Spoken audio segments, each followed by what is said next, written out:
Essa é a nossa oração em nome de Jesus. Amém e amém. Deus abençoe. Pode sentar.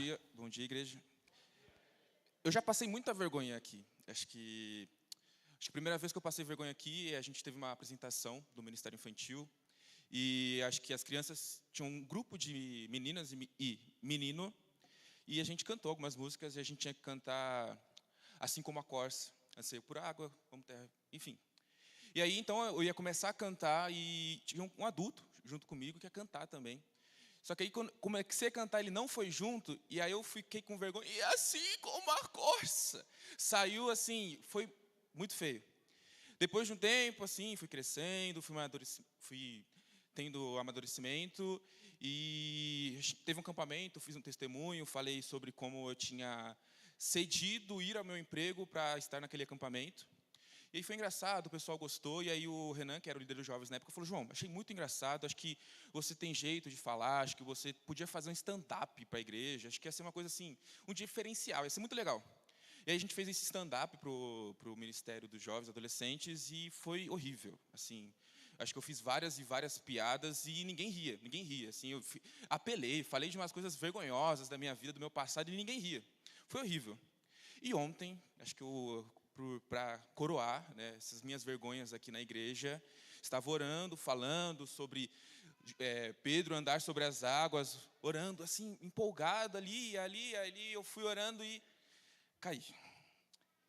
Mas eu continuei a oração, isso que importa, né? Acho que não deixei que a queda me atrapalhasse. E falando um pouco sobre o Dia dos Pais, feliz Dia dos Pais para todos os pais aqui, acho que grande parte da igreja conhece o meu pai. Acho que grande parte da igreja já viu o irmão Ronaldo fazendo alguma pergunta numa EBD ou numa assembleia. Eu acho que, às vezes, o ponto forte do meu pai é as assembleias. Acho que ele vem aqui na assembleia, hoje eu vou fazer aqui um rebuliço. Ele faz os pontos, ele comenta, ele vai bem atrás ali do que precisa, assim, e ele está lá. E eu fico imaginando o que os irmãos acham de o que é ser filho do Ronaldo. Penso, como que deve ser? Nossa, o Ronaldo em casa deve ser difícil, Ronaldo, nossa, em casa, coitado do João, da Janine e da Isabela. Nossa, e eu queria contar um pouco sobre esse ser filho do Ronaldo, acho que para começar introduzindo. Quero contar a história de uma vez que eu e Letícia, a gente estava namorando já há um tempo. Letícia, minha namorada, muito bela, um milagre de Deus. E a gente estava namorando um tempo, estava sem carteira, e o que eu fazia? Então, eu pegava o carro, deixava com ela, e ela dirigia o carro. Acho que a primeira vez que a gente foi fazer isso, não deu muito certo. Porque a gente, sabe, em Tiradentes, a Letícia mora ali no Secap, e o Celta 2005, por mais que seja um ótimo carro, não é o melhor carro para o ano de 2023. Então ela pegou o carro ali, estava tentando entender a embreagem, tentando entender onde que coloca o carro, o ponto dele. E a gente foi para Tiradentes. Tiradentes, para quem não conhece, é uma grande subida, descida, subida, descida, subida e descida. Então a gente começou na Tiradentes, foi engatar a primeira.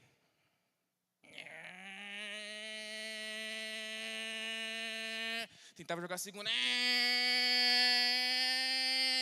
E assim, o carro não subia, o cheiro de embreagem, assim, foi uma coisa tão horrível, assim, meio-dia na Tiradentes, é um trânsito, assim, então, tipo assim, a gente estava parando o trânsito, literalmente. E a gente tentando subir, o cheiro de embreagem, o carro não andava, parou o carro, o guarda falou: ô, colega, Letícia ficou muito brava. Colega, aqui é lugar para ensinar a moça a dirigir? Ela com a carta e eu sem. E aí, você pode, por favor, aqui ajudar ela aqui? Você pode sair para a gente, né, tá parando a avenida aqui? Então, fui lá, levei um carro um pouco para cima, e o cheiro de embreagem forte, a gente, meio-dia, o sol, provavelmente ia chover, estava, assim, horrível, assim, uma situação completamente desesperadora. Letícia, bela, uma princesa, e eu não queria deixar ela sozinha no carro, pensei, eu vou sair o mais rápido possível atrás de um mecânico. O Ivo, que não sabe, é mecânico, mas ele estava ocupado no momento e não podia ajudar a gente. E então eu fui sair correndo de um lado para o outro, procurando mecânico. Fui na primeira mecânica, o cara falou: horário de almoço, não posso te ajudar. Fui na segunda, olha, o cara acabou de sair para um socorro, ele não pode te ajudar também. Fui na terceira e o cara foi e fez o socorro para a gente. Fez uma manobra, conseguiu fazer tudo de ré, entrou com o carro lá na oficina dele. E ele falou assim: vamos ter que trocar tudo. vamos ter que trocar tudo, olha, e aqui, esse carro aqui já foi para o brejo, assim, não tem como a gente te ajudar, vamos ter que trocar tudo, e eu fiquei, meu, um Celta, é um carro simples de arrumar, não é um carro tão complexo, não é um carro que tem tanto problema assim. E o meu pai tinha tido o mesmo problema, porque o que tinha acontecido era que tinha soltado o cabo da embreagem. Então era só abrir, colocar ali de novo, volta e pronto, o carro está novo. E o cara, não, vai ter que trocar tudo, tira isso, vai ter que trocar, olha, vai custar tanto, meu, o carro vai ficar aqui parado por tanto tempo. Aí liguei para meu pai trabalhava na época na Barra Funda, o pai, ó, o cara está falando aqui que vai ter que trocar tudo, o cara está falando aqui, está tentando me enrolar, eu sei que é simples o negócio, meu, não vai dar certo aqui, eu não sei o que fazer, porque eu não consigo sair com o carro daqui. Meu pai, acho que parecia ali, acho que naquele momento minha mãe, ela tem até, nossa, como seu pai ali naquele dia, ele foi sensacional. Naquele dia ele foi muito pai. Porque ele saiu da Barra Funda, fardado, saiu tipo, no meio do trabalho dele, foi até ali na Tiradentes, no Secap, pegou o carro, tirou da gente de lá, e assim, ele realmente fez o que precisava. E realmente ele foi um pai ali, bem presente nesse sentido. Ele foi ao meu resgate, e depois disso ele falou assim, João, vou fazer uma pergunta aqui sincera. E a Letícia, como ela ficou ali? Ela ficou desesperada, ela ficou, ai meu Deus do céu, como se coloca aí nessa situação? Olha isso aqui, eu toda princesa, e você me coloca num Celta 2005 e fica ali, que eu cheirei de embreagem, isso e aquilo. E ele perguntou isso para mim, como que ela ficou, se ela agiu dessa forma, e ela agiu super bem, acho que ela ficou super tranquila. Ela entende, filha de mecânico, então acho que já deve ter passado por alguns perrengues. E ele falou assim, porque se ela não consegue ficar ao seu lado, te apoiar numa situação de perigo, numa situação de dificuldade, se ela não consegue te apoiar nas dificuldades, lá na frente, provavelmente, ela não vai estar do seu lado também. Então, a Letícia foi muito bem nesse dia. E acho que meu pai é assim. Obviamente, ele tem seus momentos, obviamente, às vezes ele tem uma cara de bravo, de fato, ele fica bravo. Mas quando a gente precisa dele, ele vai e nos dá o resgate. E hoje eu quero falar um pouco sobre um pai, que é Davi. E muitas vezes ele foi omisso, muitas vezes ele esteve em falta e ele não foi o pai que ele precisava ser. Vamos ver se funciona, porque ontem... Certo. Antes de eu começar a leitura, eu quero falar de uma pesquisa que aponta a falta do pai, a falta da presença paterna dos lares e o que isso causa para os filhos. Mas antes vamos ler. 2 Samuel 18, 32 e 33. O rei perguntou ao etíope, o jovem Absalão está bem? O etíope respondeu, que os inimigos do rei, meu senhor, e todos os que levantam para te fazer mal, acabem como aquele jovem. Então o rei, abalado, subiu ao quarto que ficava por cima da porta e chorou. Foi subindo e clamando, ah, meu filho Absalão, meu filho Absalão. Quem me dera ter morrido em seu lugar? Ah, Absalão, meu filho, meu filho. Agora eu vou começar um momento que parece um pouco que eu já estou acostumado a fazer nas EBDs, que é explicar um pouco do contexto e falar como que chegou nesse momento, que Davi chorando pelo seu filho, Absalão, que tinha morrido. A história começa lá em 2 Samuel 11, onde Davi olha para uma mulher muito bela e faz de tudo para conseguir ter aquela mulher para ele. Então, Davi comete adultério com Betseba e depois que ele comete esse adultério, ele faz um plano para conseguir sair impune disso, que acaba matando Urias. Depois disso, ele é repreendido por Natã, e Natã fala que na casa dele, o fio da espada estará sempre presente. Ele repreende Davi, expõe o erro dele, e fala que a partir daquilo tinha uma consequência. A partir deste erro dele, desse fato dele, haveria uma consequência do lar dele. E depois de um tempo, a gente tem então aqui a violência que cai sobre Tamar, sobre o irmão dela, Amnon, que assim como Davi, viu a irmã muito bela e ficou doente de tão apaixonado que ele estava pela meia-irmã dele, e acaba também fazendo uma violência contra ela. E depois disso, Absalão, o irmão de Tamar, ele fica muito bravo. Por 2 anos ele bola um plano para que ele conseguisse, de fato, assassinar o irmão dele. E, a partir disso, a família de Davi começa a ter rupturas.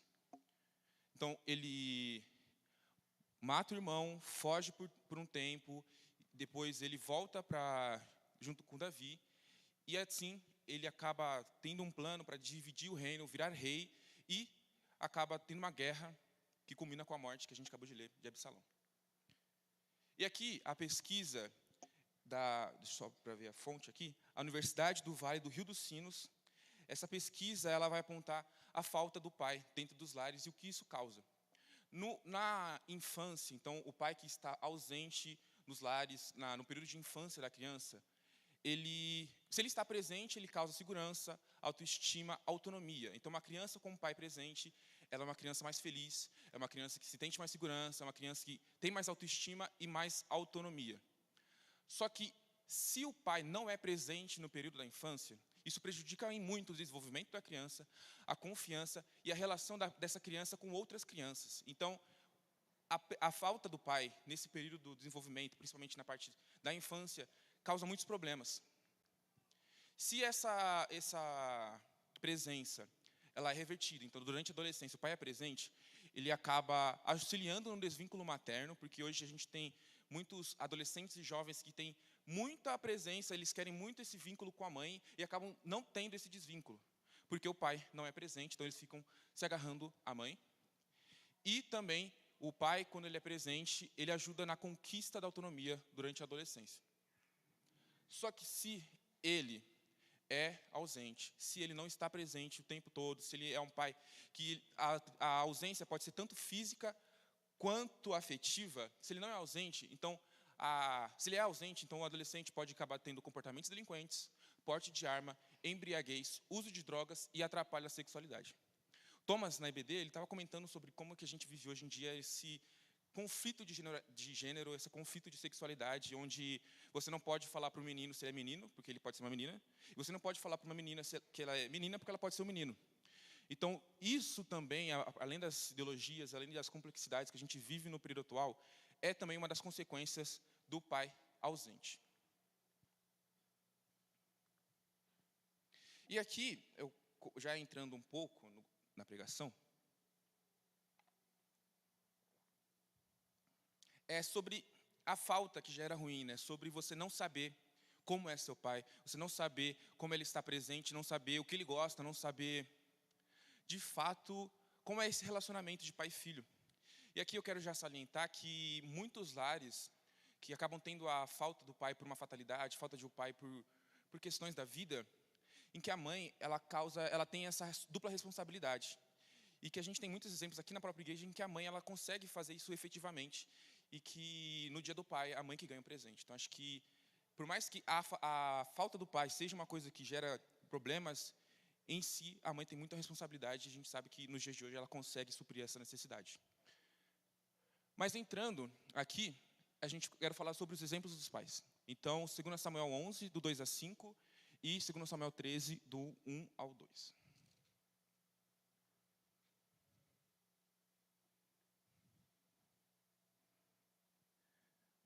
Vou ler.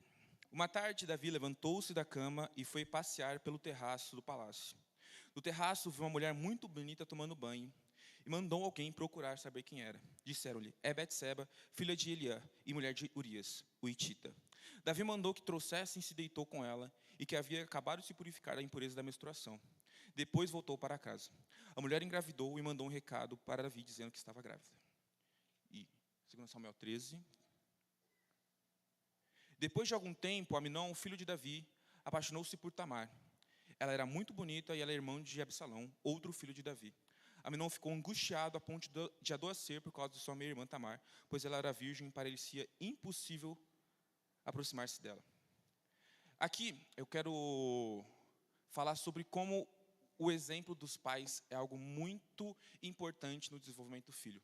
E aqui, tanto pai quanto mãe, irmãos, aqui alguém mais velho, alguém que está ali numa posição, é muito importante dar este bom exemplo.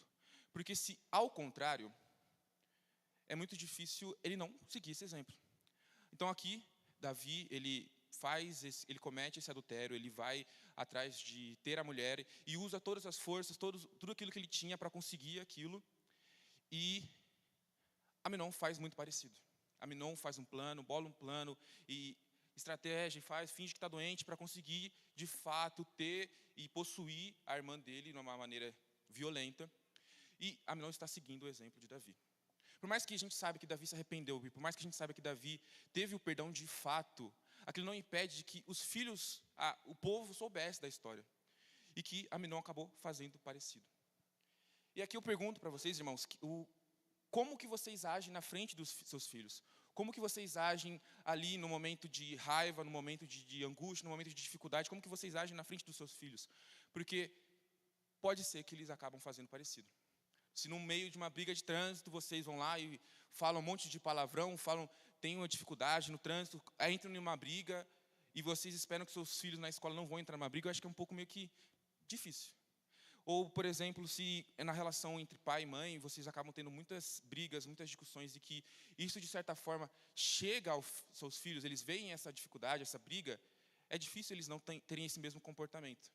É difícil o filho ver o pai e não ver ele como exemplo. Ver o irmão e não ver ele como exemplo. Ver o mais velho e não ver ele como exemplo. Então, a gente tem que ter muito cuidado para aquilo que os filhos vão ver. Muito cuidado com aquilo que as crianças vão ver. Minha mãe sempre todo fala comigo assim, João, não fala essa brincadeira, porque a Isabela vai fazer parecido. E olha que eu sou irmão. Então, os pais ainda têm ainda mais esse cuidado, ainda mais esse exemplo que tem que dar aos filhos. E eu ia trazer uma Bíblia que meu pai tem, uma Bíblia de Genebra, que ela deve ter uns 25 anos, até mais. É uma Bíblia bem, usada, cheia de anotações, cheia de páginas marcadas, anotações, enfim. E desde pequeno, eu via meu pai que tinha esse cuidado com a Bíblia. Eu via que meu pai tinha esse zelo pela palavra do Senhor. Então, quem vê ele na EBD, vê que ele, de fato, pelo menos, ele pode fazer as perguntas chatas de vez em quando, mas ele, de fato, ele faz as perguntas porque ele quer aprender. Ele, de fato, faz as perguntas porque ele quer saber, porque ele tem esse zelo.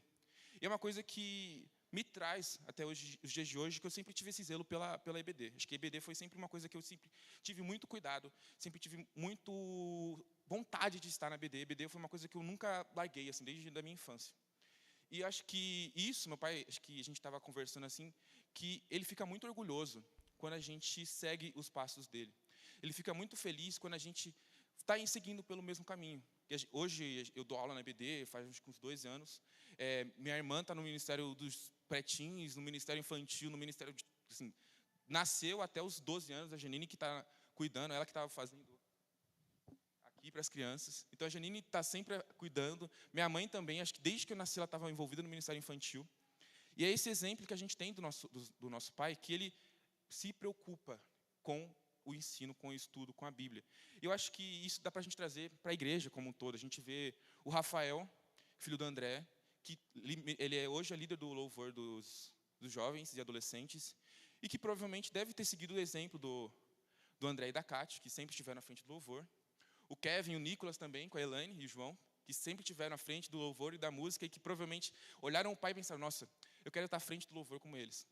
A gente tem aqui diversos exemplos aqui na igreja. Eu como professor de adolescentes, eu vejo que tem alguns adolescentes que eles têm um empenho e um amor à Bíblia, e que eu fico, caramba, meu. Isso não foi por causa do ministério infantil. Isso foi porque os pais, dentro de casa, sempre estiveram dando exemplo, o amor à palavra de Deus. Então, eu acho que o exemplo é muito importante. Então, aqui a imagem do pai vestindo a gravata e o filho também, é que como o exemplo, ele muda. O exemplo, ele gera vida. O exemplo vai fazer com que lá na frente, seu filho siga os seus passos e você tenha orgulho dele. Então, por mais que o exemplo ele pode ser negativo, e esse exemplo negativo pode trazer problemáticas, o exemplo positivo traz vida. Então, Davi deu um mau exemplo, mas a gente pode seguir o exemplo de Deus, de Jesus Cristo, e fazer com que, de fato, a nossa vida gere vidas. Aqui eu vou falar da omissão dos pais, então a gente vai continuando. Hoje eu vou passar um pouco dos versículos dos livros de 2 Samuel até, de fato, culminar na morte de Absalão. Então, 2 Samuel 13, do 36 ao 39.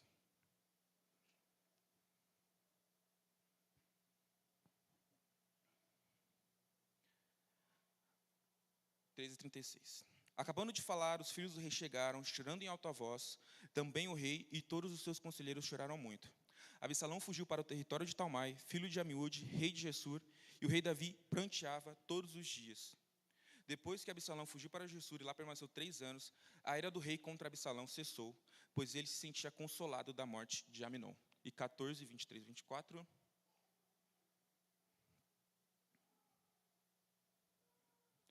Então Joabe foi a Gessur e trouxe Absalão de volta para Jerusalém. Mas o rei disse: ele irá para a casa dele, não virá à minha presença. Assim Absalão foi para a sua casa e não compareceu mais à presença do rei. Então o primeiro momento é depois da morte de Aminon, e que Davi ficou muito bravo, irado, ficou em luto, ficou muito triste com essa situação. E no segundo momento, depois que Absalão volta para Jerusalém, Davi não quer ver a cara dele. E aqui eu quero falar sobre a omissão dos pais, porque muitas vezes os pais não fazem nada. Muitas vezes os pais olham os filhos que estão com problemas na escola, dificuldade, veem que eles estão se envolvendo com aquilo que não deveria se envolver, e eles não fazem nada. Eles vão dizer que a culpa é da escola, vão dizer que é culpa do amigo, vão dizer que é culpa das más influências, mas de fato não vão estar ali envolvidos em tentar recuperar o filho. Davi, no primeiro momento, fica bravo e não faz nada. E no segundo momento, diz que não quer ver a cara do filho. Ele não vai atrás de resolver o problema. O filho dele matou alguém, o filho dele é um assassino e ele não fez nada. Primeiramente, ele não fez nada quando Tamar foi abusada. Ele não fez nada nesse momento. E segundo, ele não fez nada quando o filho dele foi assassinado e não fez nada quando o filho dele voltou. Davi foi omisso nessa parte da história e deixou o filho fazer, e que no final a gente sabe o que aconteceu. Davi foi omisso. E muitas vezes a gente é omisso, tanto dentro de casa com nossos filhos, nossos irmãos mais novos, e que depois vai ser muito tarde para a gente conseguir fazer alguma coisa. Depois vai ser difícil quando ele está lá envolvido com nota ruim na escola, quando ele está envolvido com drogas, vai estar envolvido, sofrendo bullying. Se a gente não estiver próximo das crianças, a gente não vai saber o que está acontecendo com elas. Ali eu coloquei também o exemplo da Peppa Pig, que acho que o pastor até comentou uma vez na pregação, e que a gente também tem que tomar cuidado em não ser omisso dentro de casa. Isabela um dia desse estava vendo um vídeo no YouTube e falou de que Deus é ruim, Deus é mau, isso e aquilo. E tipo assim, hoje a internet ela está cheia de coisas que querem nos afastar de Deus, cheia de coisas que querem estar envenenando as nossas crianças. E que se a gente for omisso também nesse sentido, o que de fato vai estar ali dentro das nossas crianças. Meu pai sempre fala que o pastor Silas Moloshenko, ele diz que tudo aquilo que a gente recebe, a gente guarda e a gente faz uma análise interna daquilo que a gente recebeu. Então, uma criança que hoje cresce vendo vídeos sobre gênero fluido, gênero neutro, crianças que vão estar vendo pessoas negando a Deus, falando mal de Deus, o que vai ser ali na frente? O que vai ser das nossas crianças lá na frente quando elas começarem a desenvolver suas próprias ideias? Então, aqui, eu quero comentar um pouco de uma história que meu pai, ele podia ser omisso, ele podia também não fazer nada, mas ele foi lá. Acho que estava no primeiro ano do ensino médio, eu tinha um trabalho de física para fazer do relógio solar, que é aquele relógio que tem uma ponta e aí ela mostra as horas do dia. E aí eu falei assim, um amigo meu da escola falou assim: João, ó, Halloween está chegando e vai ter uma festa aqui na nossa escola. A gente tem esse trabalho de física para fazer, mas é o seguinte, você fala para os seus pais para fazer que você vai fazer esse trabalho comigo na minha casa. Seu pai te deixa lá, a gente espera um pouco e a gente vai para a festa na escola. Eu, com meus 14 anos, pensei, isso é uma ideia genial. Como isso vai dar errado? Como que... Não, meu pai obviamente vai acreditar, eu vou fazer o trabalho, finjo que vou fazer o trabalho, a gente vai para a festa e dá tudo certo. Beleza. Então a gente chegou lá, meu pai me deixou lá na Pompeia, fomos lá, ficamos um tempo lá na casa do meu amigo, deu meia horinha a gente foi para a festa. Aí meu pai me ligou. João, onde você está? Ah, pai, estou aqui na casa do meu amigo. Não, mas e aí, o que você está fazendo? Ah, não, a gente está aqui fazendo trabalho e tal, e está tudo certo aqui. Ó, qualquer coisa eu posso ser que eu durma aqui, porque né, vai ficar muito tarde, então você não vai conseguir me buscar e tudo mais. Aí meu pai falou, tá, beleza. Nessa, um pouco antes, meu pai já tinha chegado no porteiro, meu pai policial, chegou no porteiro e falou, meu, quem é esse moleque aí? O que ele é? Qual a história dele? E aí o porteiro falou, mano, esse é o pior do prédio. Esse aí, meu, encrenqueiro, meu, ladrão, moleque, meu, zoado esse daí, viu? Você deixou seu filho aí? Vixe! E aí, beleza. Aí, né, meu pai falou, então me passa aí o número da mãe dele. Mãe dele, que também estava numa festa. E aí, meu pai foi lá, ligou, mandou uma mensagem para a mãe dele. E onde você está? Posso falar com você? Ah, então, é que eu não estou na minha casa. O que eu tinha falado para meu pai? Que a mãe dele estava na casa dele. E aí, meus planos começaram a ir por água abaixo. Cheguei na festa, com o pessoal, e aí todo mundo lá animado, eu pensando, meu, meu pai vai aparecer aqui, meu. Nossa, não vai ser legal isso aqui. Comecei lá, não, o pessoal lá para festa, pá. E aí meu pai começa a me ligar. João, onde você está? Estou aqui na casa dele. Aí meu pai fala, não, você não está aqui, eu estou na casa dele. Então meu pai tinha voltado para casa e depois ido para lá, porque meu pai tinha já desconfiado de tudo que estava acontecendo. Ah, não, pai, que a gente saiu aqui, mas vai estar tudo certo. Não, não.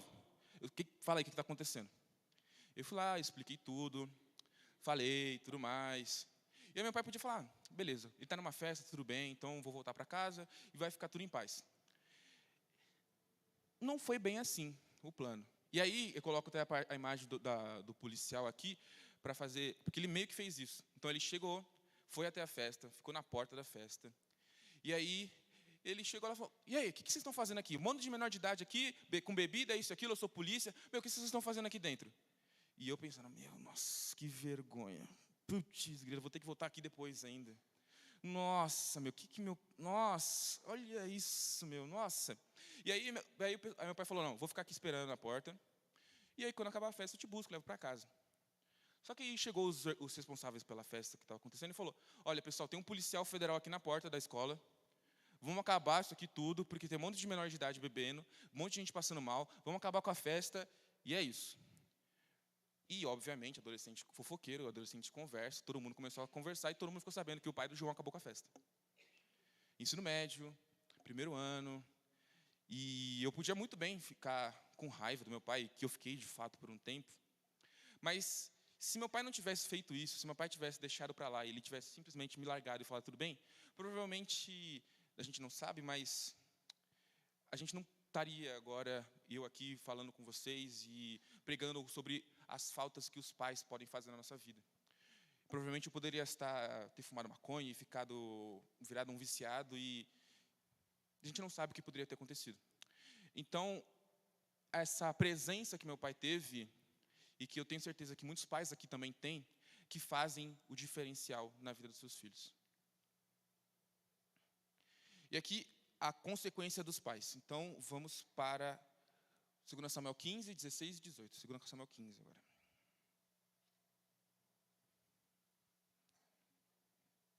e 13. Então o mensageiro chegou e disse a Davi, os israelitas estão com Absalão. Em vista disso, Davi disse aos conselheiros que estavam com ele em Jerusalém, vamos fugir, caso contrário, não escaparemos de Absalão, se não partirmos imediatamente, ele nos alcançará e causará nossa ruína e morte, e matará o povo à espada. 2 Samuel 16, 21 e 22.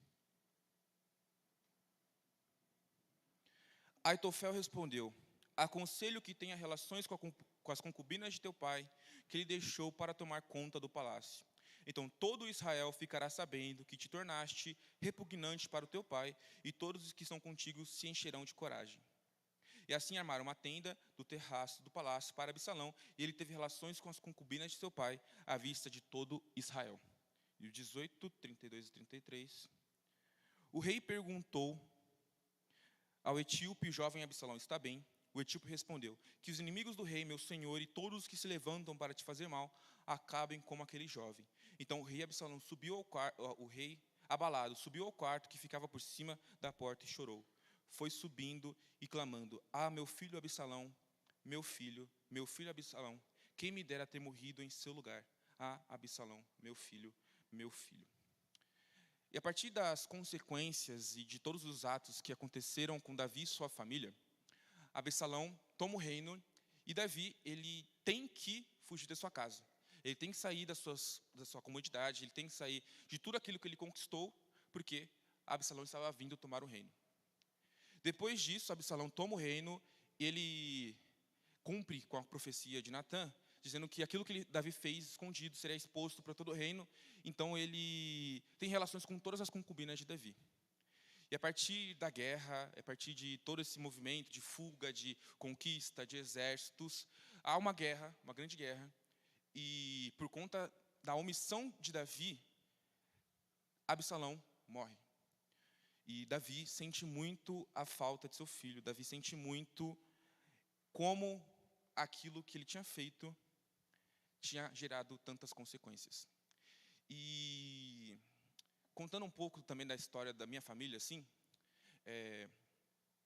meu avô, ele foi alcoólatra por grande parte da vida dele. E fazia coisas dentro de casa e teve 3 filhos. Meu pai, o irmão dele, Rodrigo, e o irmão dele, o Romeu. O Romeu, acho que, se eu vi ele, foi quando eu era recém-nascido. Romeu, ele se envolveu com drogas e ele acabou sendo morto pela polícia. Rodrigo, ele está vivo, está bem, graças a Deus, mas sempre de um lado para o outro, sempre pendendo. E meu pai, ele ainda traz cicatrizes desde essa época.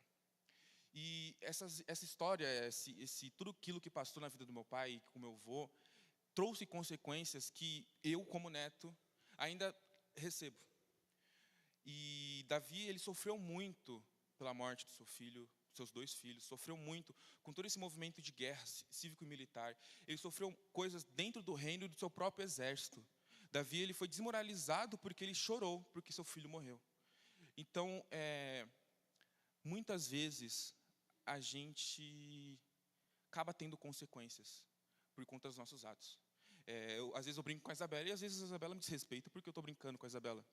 E isso porque eu deixei a Isabela brincar comigo. Então, com coisas simples de irmão, a gente já tem uma consequência com os pais, que são esse exemplo maior, as consequências são maiores e são mais difíceis. Então, como que a gente consegue entender e, de fato, mudar isso? Muitas vezes os filhos sofrem com depressão, os filhos sofrem com ansiedade, filhos têm problemas dentro da escola, problemas acadêmicos, problemas de trabalho, e que, se os pais não vão atrás de tentar entender isso e cuidar do filho, consequências virão. Às vezes pode ser tarde para a gente conseguir ir atrás dessas consequências, e como meu avô, ele perdeu o filho, e ele não tinha como recuperar. Meu avô teve esse sofrimento, ele teve essa perda. Mas meu avô também, ele está, acho que há 30 anos sem beber, 30 anos envolvido com os Alcoólicos Anônimos, e de fato ele mudou a vida dele. Mas foi tarde demais para ele recuperar o filho dele. Foi tarde demais para ele recuperar meu tio, que estava envolvido com drogas e foi assassinado. Mas às vezes a gente ainda pode estar junto, às vezes a gente pode ir atrás dos nossos filhos. A gente, trabalhando com os adolescentes, a gente vê que às vezes tem um problema aqui, um problema ali, e que se os pais fossem mais presentes, esses problemas seriam facilmente resolvidos. Mas às vezes é tarde. Só que a gente, indo para o último ponto, a gente tem a herança que os pais têm. E aqui eu fiz uma graça, não sei se perceberam, mas antes estava com uma parede quebrada, e aí a parede fica construída. Mas enfim, 1 Timóteo 5,8. Se alguém não cuida de seus parentes, e especialmente de sua própria família, negou a fé e é pior que um descrente. Se a gente não cuida de quem está próximo, se a gente não cuida de quem está perto, a gente tem essas consequências. E eu tenho medo, porque a gente é envolvido com a coisa da igreja, então a gente trabalha, sábado a gente está sempre na igreja, então durante a semana a gente trabalha, eu trabalho, eu estudo, eu estou lá sempre fazendo alguma coisa. Tem dia que eu estou muito envolvido no meu trabalho, tem dia que eu começo às 9 e vou terminar só 9 horas, e eu sou um mero estagiário. E eu tenho esse medo de que, eu tendo filho, casando e desenvolvendo a minha família, eu tenho medo de que eu vou ter essa falta. Eu tenho medo de que lá na frente, por estar tão envolvido com tantas coisas, eu não vou ser esse pai presente que eu estou falando que nós devemos ser. Eu acho que esse medo, de fato, me preocupa muito, porque, agora eu vou terminar a faculdade, e aí depois que eu terminar a faculdade, vou fazer um MBA, vou fazer uma pós, e aí depois eu vou fazer isso, vou trabalhar com aquilo, durante o final de semana a gente vai estar na igreja, então, que tempo que eu vou ter com meus futuros filhos? E é um medo que, de fato, eu penso muito sobre isso, e que eu me preocupo o tempo todo de não ser esse pai ausente, de ser um pai que está lá sempre instruindo o meu filho para que ele siga esses exemplos. Acho que eu tenho um problema, no caso. Eu me emociono muito com crianças, e quando o Efraim se batizou, eu achei aquilo lindo. Como que ele falou emocionado, com convicção. E eu quero que meus filhos sigam esses passos. Eu quero que meus filhos lá na frente, eles pensem: nossa, meu pai ama a Bíblia. Nossa, a Bíblia do meu pai é cheia de anotação. Nossa, a Bíblia do meu pai tem... Nossa, como que ele ama a Bíblia? E eu quero que meus filhos tenham esse mesmo amor que eu tenho hoje. Mas para isso eu tenho que ser esse pai presente. Para isso eu tenho que estar ali, porque a falta gera ruínas, mas a presença gera vidas. A falta gera ruína, mas a presença gera consequências que a gente vai colher lá na frente. Então eu acho que Do que adianta a gente ser o funcionário do mês se a gente não é um bom pai, uma boa mãe? Do que adianta a gente ter o melhor ministério, a gente estar aqui na frente, a igreja ser movida por nós, se dentro de casa a gente não consegue mover a vida da nossa família? Do que adianta a gente ser um pai saudável, a gente ser aquele que está sempre tendo um monte de atividades físicas, se a gente não tem tempo para brincar com nossos próprios filhos, nossos próprios irmãos, nossas crianças? Então, do que adianta a gente viver essa vida em prol de nós mesmos, se a gente tem pessoas que vão seguir nossos exemplos, vão sentir a nossa falta e que teremos consequências no futuro quando essas pessoas se perderem? Então, concluindo, eu acho que a falta gera ruínas, a falta gera muitos problemas, mas a gente sempre tem a esperança de mudar aquilo. A gente sempre tem o perdão de Jesus Cristo, como eu falei ontem, a gente sempre tem o socorro de Deus. Então, se a gente não tentar recuperar o Dia dos Pais, se a gente não tentar recuperar de fato um domingo, um almoço bom com a nossa família, a gente está sendo pior que um descrente. Hoje na internet a gente tem muitas pesquisas apontando que o Dia dos Pais é um dia que causa tristeza, é um dia que causa angústia, é um dia que só traz más lembranças. E querem mudar esse Dia dos Pais para ser o dia da família, e já incluindo essas pautas de gênero dentro de um feriado. E se a gente não se preocupar com isso, se a gente não for atrás desse recomeço que Jesus traz, a gente vai ter as consequências.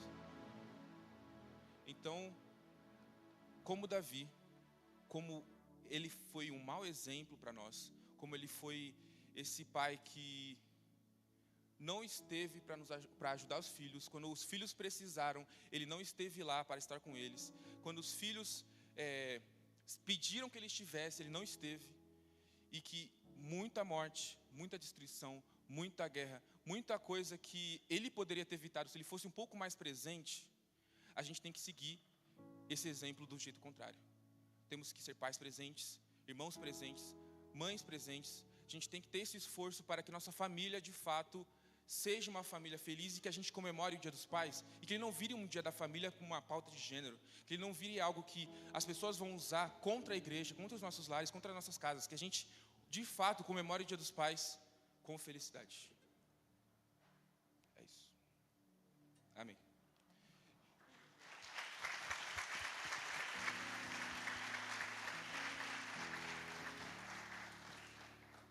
E agora eu queria pedir para um pai orar. A gente está começando o louvor. E é muito difícil escolher um pai, porque a gente tem bastante pai na igreja.